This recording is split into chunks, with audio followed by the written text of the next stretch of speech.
Hello and welcome to the XtendedGreg YouTube channel. I'm Greg, and on today's show we're going to be talking about mix minus and mix plus. And these are two methodologies that allow you to be able to create custom mixes for the field or for any kind of remote contributor to be able to not hear themselves coming back through a delayed feed. So specifically mix minus is used in control rooms, mix plus is used in the field, and it complements mix minus. So let's actually take a look at a couple key points before we get into it. So mix minus is used to prevent echoes caused by delay.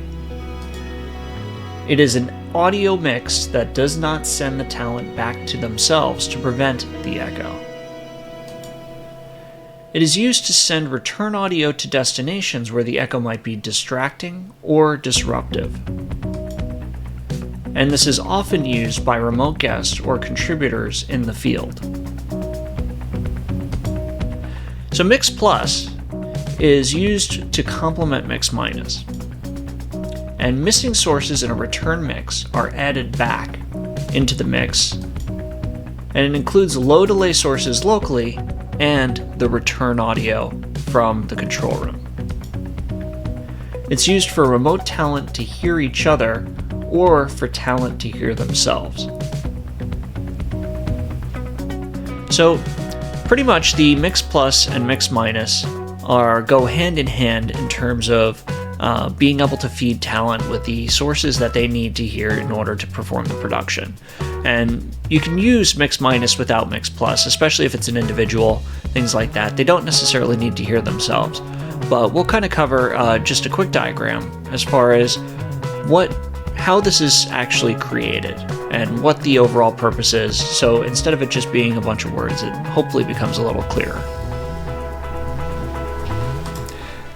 So let's say first we have a talent in the field, okay? So we have our classic stick figure, very happy, okay? And they have a speaker.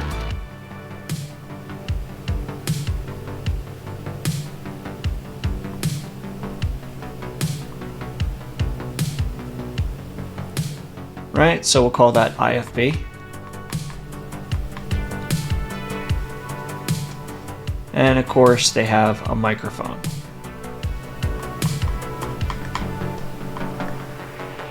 Okay, so that's going to feed into some kind of communications device. So we're going to call it a codec. Okay. So it's not just an encoder, but it's an encoder and decoder.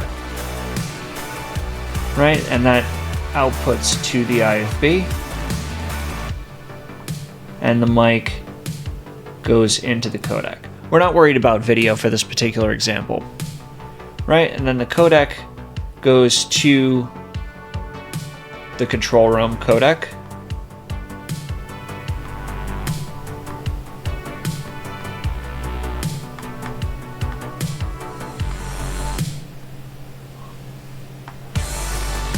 Right, and this is a bidirectional connection between the two. Right, and then it goes to a mixer.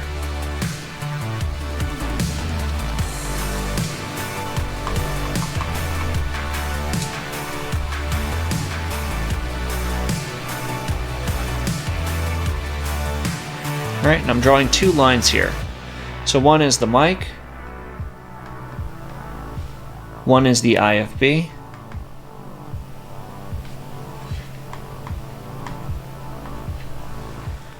Right, so we see the bidirectional nature of the signals going back and forth. So the issue is that this point right here, where you have the codec going back and forth between the control room and the remote site, there's going to be delay induced here.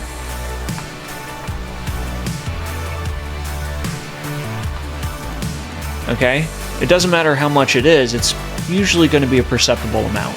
And what that means is that as the audio goes round trip,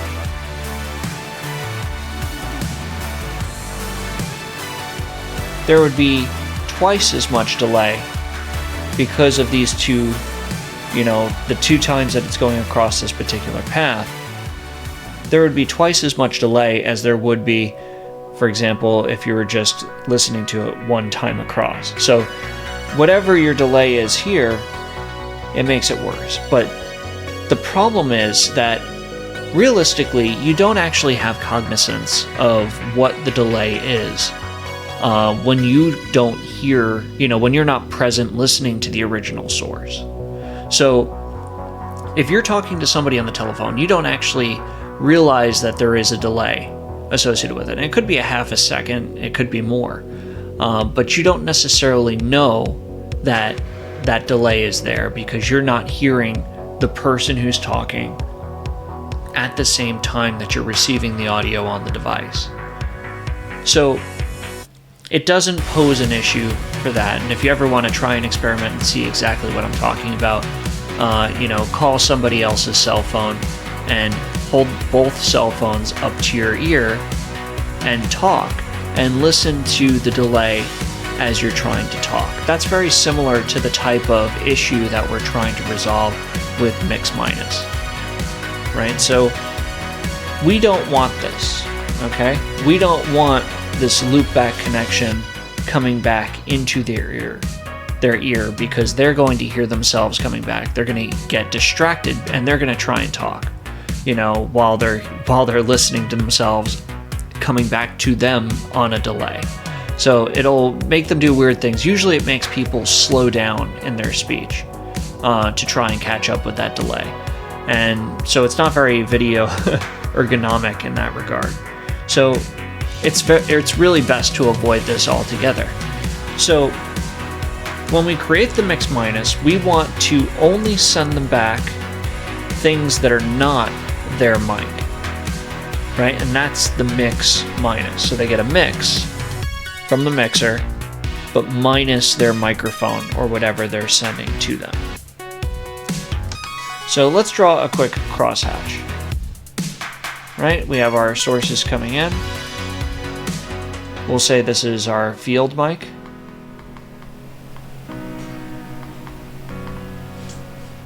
We'll have another source coming in. This will be our studio mic.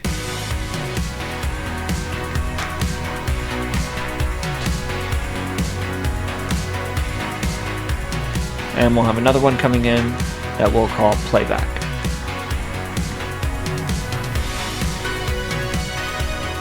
Right, so we have our 3 sources coming in, and now we're going to have 2 output buses. Right, we'll have our program, which I'm going to abbreviate PGM. Okay, and that goes to air. But then we also have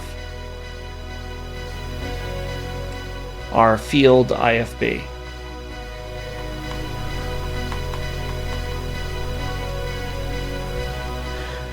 So how do we assign these buses? Okay, and it doesn't matter what the level is, again, because we just want to make sure it's either there, it's there at all, or it's not there. So that's what we're doing with this. So it's a cross point diagram, but we're going to use it for audio. So obviously there's going to be a level adjustment component for each one of these. So for our field mic, we want that to go to program. Okay, for our studio mic, we also want that to go to program. And our playback, we want that to go to program as well. So that's a full mix. Okay, so program is usually a full mix. The problem is if we sent that back to the field, for example, they would receive their own mic. So they need their own custom mix, which would be their field IFB mix, in order to exclude that particular source. So they would receive the studio mic and they would receive playback, but not the field mic itself. And as you add more sources here, what you notice is that the only source that they do not receive is themselves. So that way they're not getting that loopback connection to be able to create that echo. So, and this is mix minus.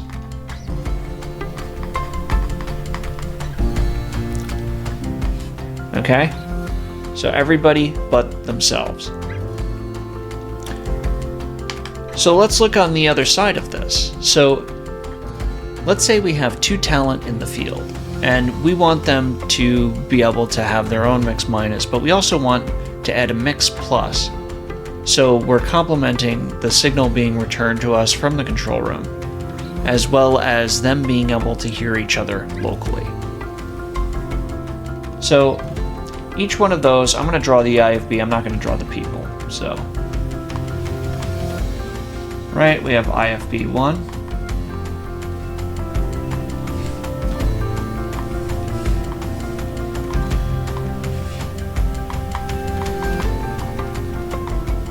IFB2.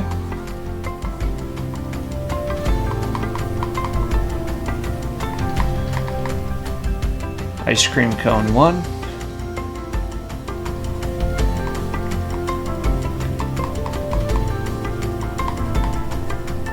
And mic 2. So these are our 4 endpoints to our sources, to our destinations. They need to come through. We're going to have another mixer.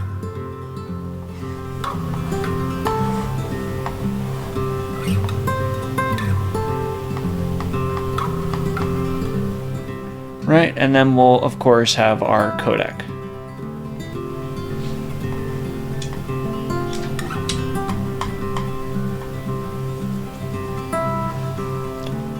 Right, so we have our bidirectional connections here.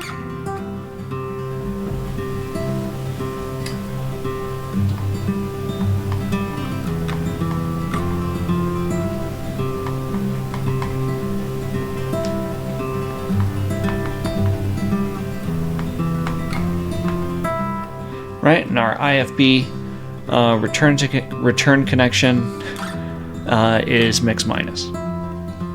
Right, so here we're going to create a mix plus.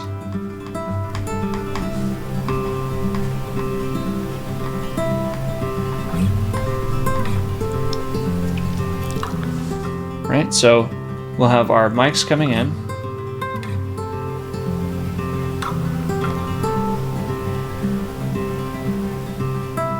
We have our IFBs going out.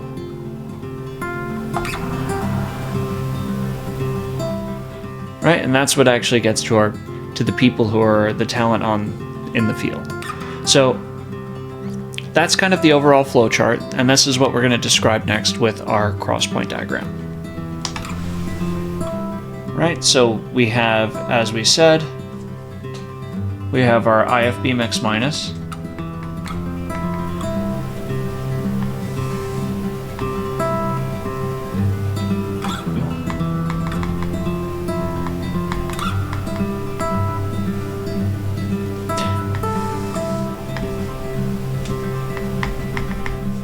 Mic 1 and mic 2. Okay, our outputs, right, are going to be our mic send, okay, and that goes to the control room.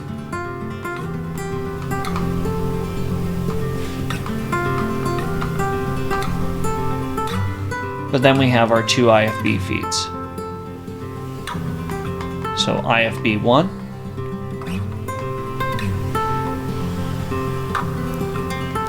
and IFB2. Alright, so on our mic sends, we don't want to send what's coming back from the control room to the control room, because obviously that'll cause issues where they will start hearing themselves.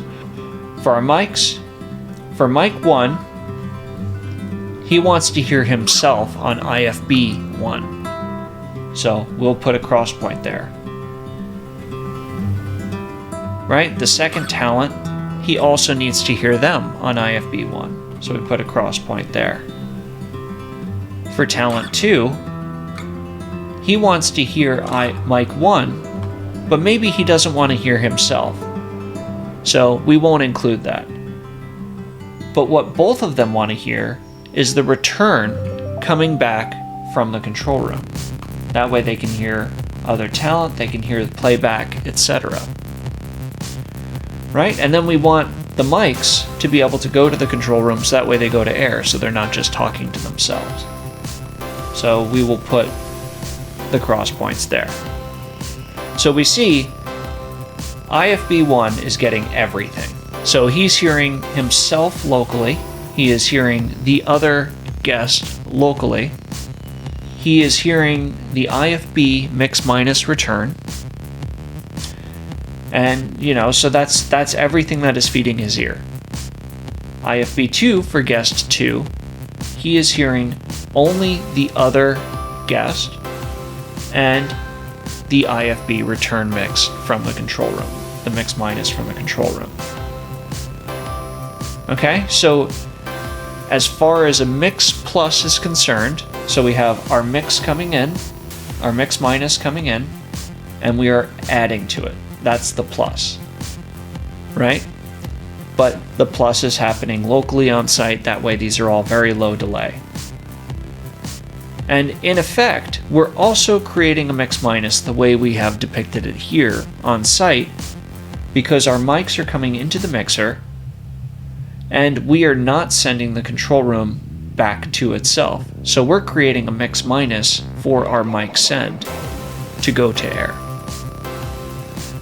So that's pretty much the overall gist of it. It's just about how do you keep a particular source from going back to itself to create that echo, or create potentially a feedback loop at the worst case that could cause a major disruption to a production.